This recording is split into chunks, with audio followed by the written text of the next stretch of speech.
The clinking of silverware against porcelain echoed in the otherwise boisterous dining room. My wife Sarah, at the head of the table, held court, her laughter, usually a melody, now a jarring cymbal crash in my ears. Her parents, beaming, hung on her every word. Mine, typically reserved, shifted uncomfortably in their seats, their gazes flitting between Sarah and me, a silent apology in their eyes. Then came the lull, the kind that precedes a storm. Sarah, mid-anecdote about a new project, paused, a calculated glint in her eye. She took a sip of wine, her gaze sweeping across the table, finally landing on me. A playful, yet sharp, smile played on her lips. "You know," she began, her voice carrying a little too clearly, "it's just so funny sometimes.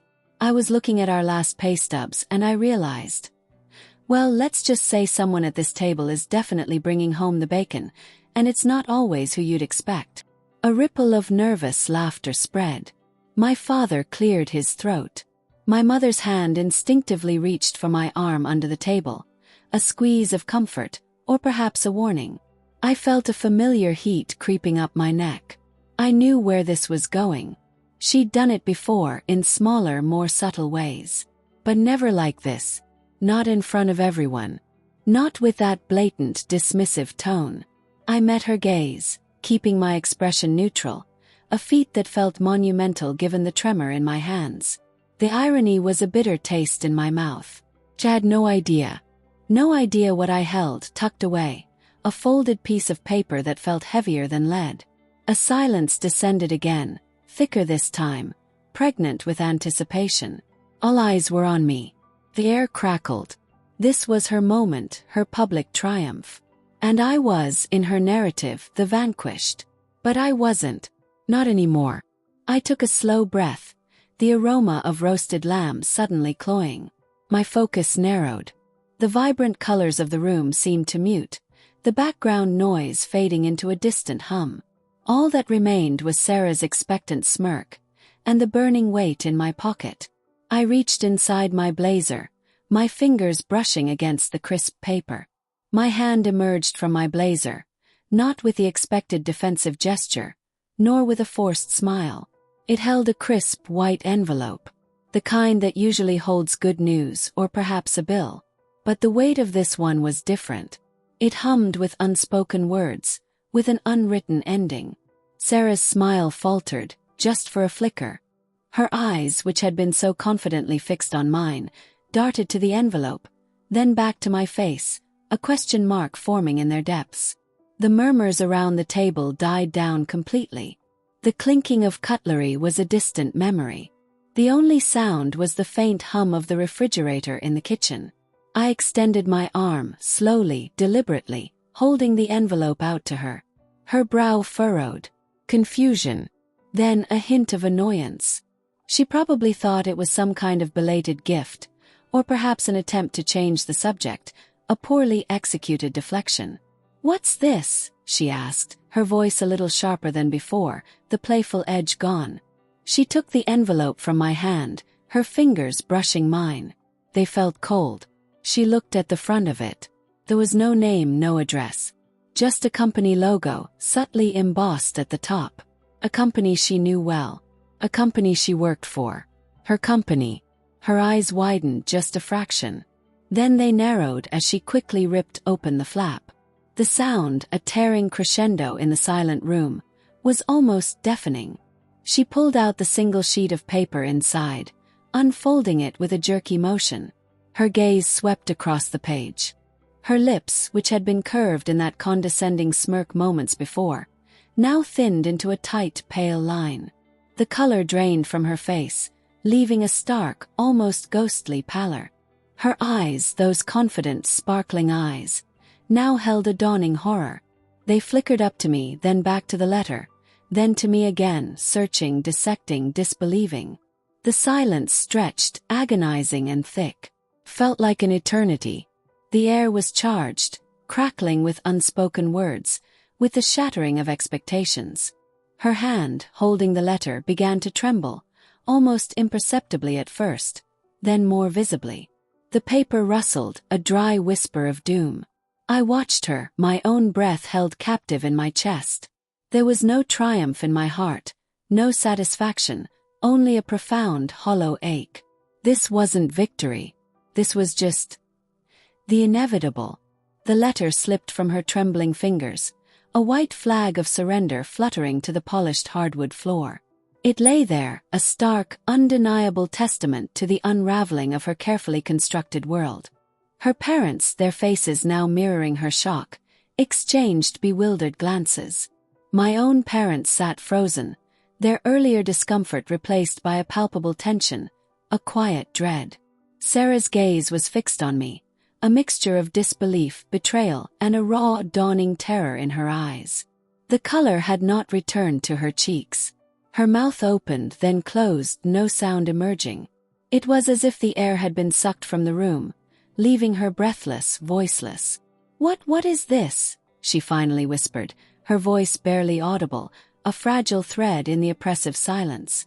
Her eyes pleaded, not for an explanation, but for a retraction, a denial, a moment for this impossible reality to shatter and disappear. I didn't answer immediately. There was nothing to say that wouldn't sound cruel, hollow. The elaborate narrative she had woven around us, around her success and my perceived lack of it, had just been ripped apart, and I was the one holding the scissors.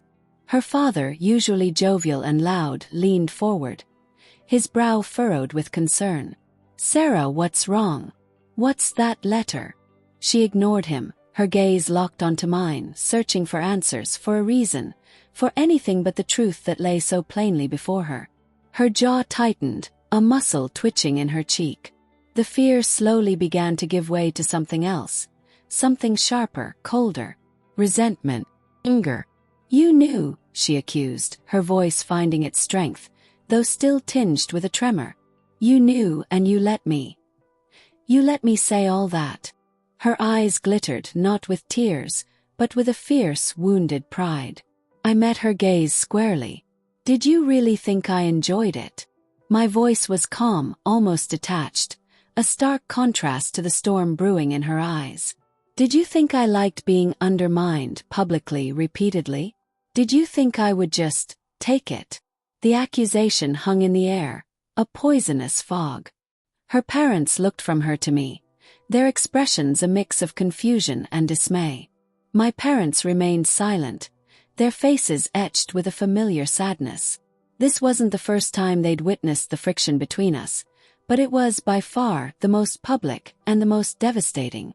Sarah pushed herself back from the table, her chair scraping loudly across the floor, a jarring sound that broke the spell of silence. Her hands clenched into fists at her sides. She picked up the letter from the floor, crushing it slightly in her grasp. The termination letter. Her termination letter. She stared at it, then at me, her eyes burning with a furious disbelief. The reality of it was finally sinking in, heavy and undeniable. The loss of her job, the public humiliation she had just inflicted upon herself, the unraveling of her professional life, all laid bare. And I, the man she had just mocked, was the one who had brought it to light. A choked sob escaped Sarah's throat, quickly swallowed, replaced by a fierce, almost feral glare. Her eyes, still wide with shock, now held a glint of something venomous. It was the look of someone cornered, wounded, and lashing out. You planned this," she hissed, her voice low and ragged, barely a whisper, but vibrating with a terrifying intensity. "You waited for this moment. You humiliated me." Her accusation hung heavy in the air, a dark cloud suffocating the last vestiges of polite dinner conversation. My parents shifted uneasily, their faces etched with deep concern. Sarah's parents, however, looked utterly lost, their gazes flitting between their daughter and me, a silent plea for understanding. I felt a cold ache in my chest. "Did I plan for you to mock me at a family dinner, Sarah?" My voice was quiet, steady, a stark contrast to her raw emotion.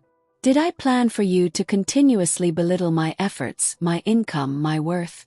Or did I simply stop tolerating it?" Her face contorted.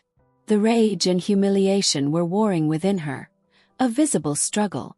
She crumpled the termination letter in her hand, the paper a silent casualty of her fury.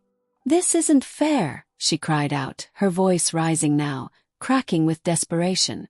"This is my career. My job. How could you do this? How could I?" The words were out before I could stop them, a lifetime of suppressed frustration bubbling to the surface. "Sarah, you pushed and pushed, and you never once considered the consequences. Not for me, not for us. And now you're facing them."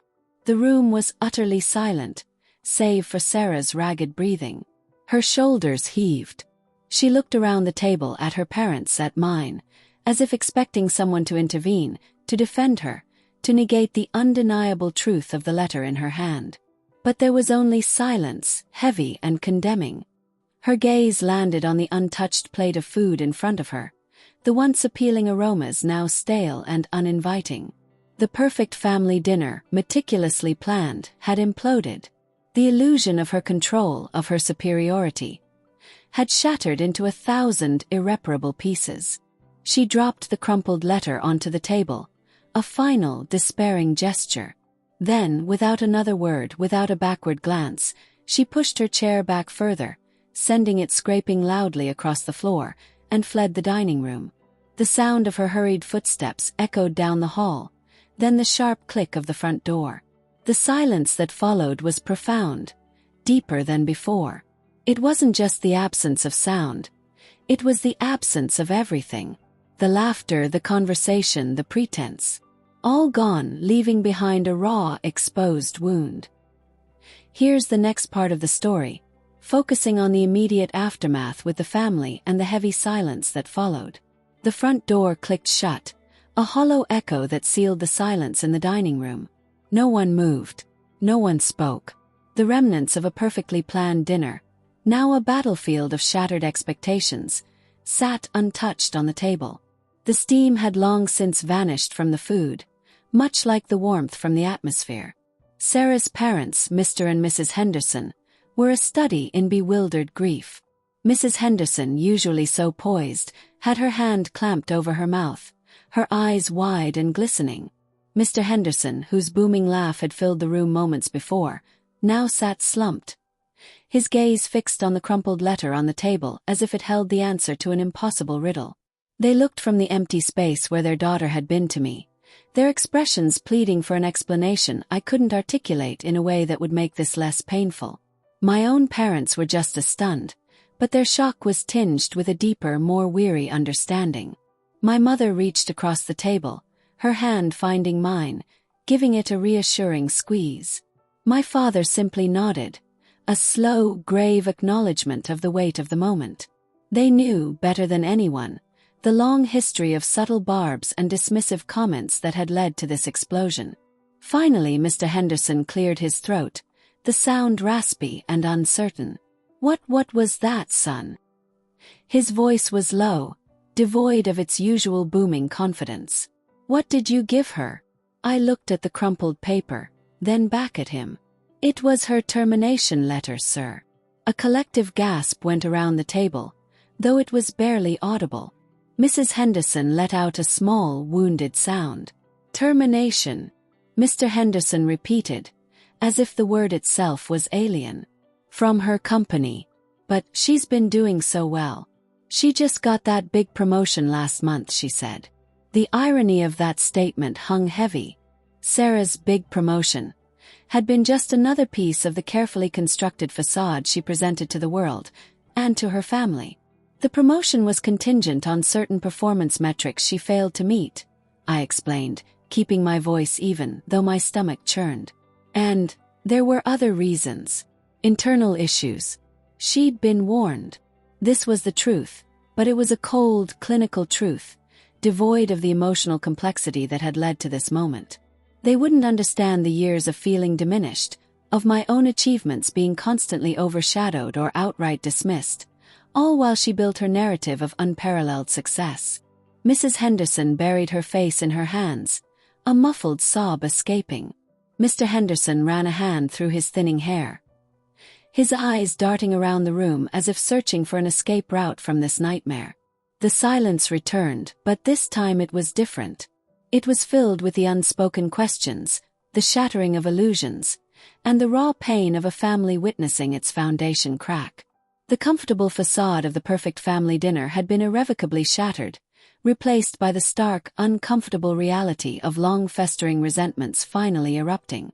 The silence in the dining room, heavy with unspoken accusations and shattered peace, felt like a physical weight on my chest.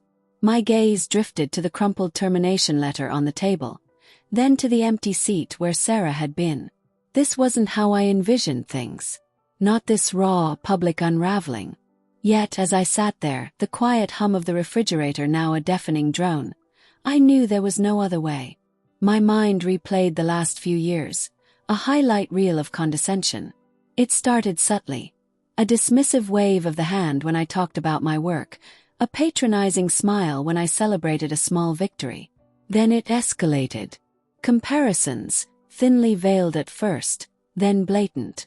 My salary, always a point of contention she'd used to undersell her own perceived superiority, became her favorite weapon. "Oh, it's cute what he does," she'd say to friends, a saccharine tone masking the bite. "But someone has to keep the lights on with a real income." I remembered the countless nights I'd come home, tired but content with my own progress, only to be met with a casual remark that deflated me.